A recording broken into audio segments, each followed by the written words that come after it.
If you're retired and living off your savings, a Federal Reserve rate cut can feel like a gut punch. Your nest egg worked so hard for you when interest rates were high, and now, with the Fed lowering its benchmark rate by another quarter point, you might be wondering, am I the biggest loser in this story? Let's break down what just happened, why it matters for retirees, and what you can do about it, even if you're already living on fixed income from IRAs and Social Security. So, here's the news. The Federal Reserve, which is basically America's central bank, just cut its key policy rate by 25 basis points. That's financial speak for 0.25%. The Fed's target range now sits at 4% to 4.25%.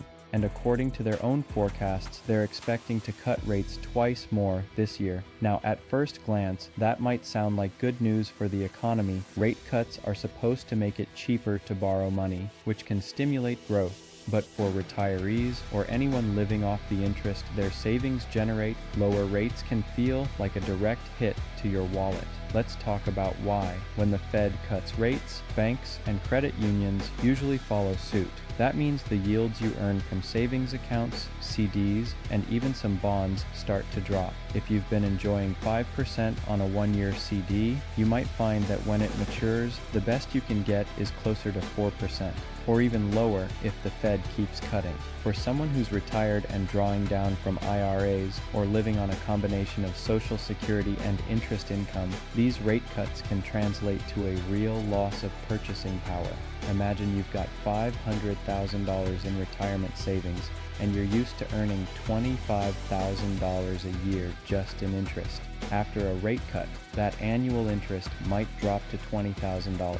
That's $5,000 less for groceries, medical bills, or that trip to see the grandkids. So, why is the Fed doing this? It all comes back to their dual mandate: keep inflation in check and support maximum employment. Recently, inflation has started to cool off from the highs we saw a year or two ago, and the job market, while still strong, is showing a few signs of slowing. By lowering rates, the Fed hopes to keep the economy from stalling out completely, but that means savers pay the price. Historically, this isn't a new problem. Think back to the aftermath of the 2008 financial crisis. The Fed cut rates to near zero and kept them there for years. Retirees and conservative savers really felt the pinch. Many had to dip into their principal, take on more risk, or cut back on expenses. It wasn't until rates started climbing again in 2016 that savers got some relief. And here's the thing, we're not just talking about hypothetical numbers. According to the FDIC, the average rate on a savings account in the US is just a fraction of a percent when the Fed's policy rate is low. Even today, after a couple of years of higher rates, most retirees have only just begun to see decent returns on their cash. Now, with this new rate cut, we could be heading back to those lean years for savers. So, what does all this mean if you're 68, retired, and relying on IRAs and Social Security? First, it's important not to panic. The Fed's cuts are gradual, and yields don't drop overnight. There's still time to shop around for the best rates.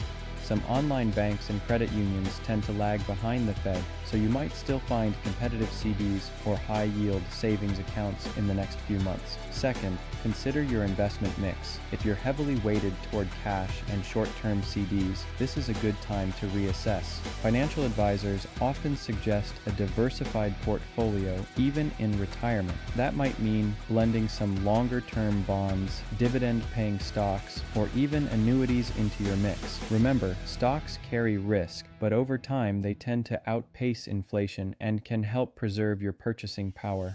Third, don't forget about inflation. Even with the Fed cutting rates, inflation hasn't disappeared. It's crucial to make sure your income, whether from Social Security, IRAs, or investments, at least keeps pace with the rising cost of living. Social Security has cost of living adjustments, but they often lag behind real-world price increases. And finally, talk to a financial planner if you're feeling uncertain. This is a tricky environment, and personalized advice can make a big difference. Sometimes just having a second set of eyes on your retirement plan can help you spot opportunities you might have missed. So, are retirees the biggest losers when the Fed cuts rates? It can feel that way, but it's not the whole story. Yes, interest income will probably take a hit, but there are still ways to adapt. It's about being proactive, shopping for the best rates, diversifying your income sources, and staying informed as the economic landscape changes. Looking ahead, if the Fed does follow through with 2 more rate cuts this year, retirees will need to stay nimble. The days of easy 5% yields on safe investments might be numbered for now, but history shows that these cycles don't last forever. Eventually, rates will rise again, and savers will see some relief.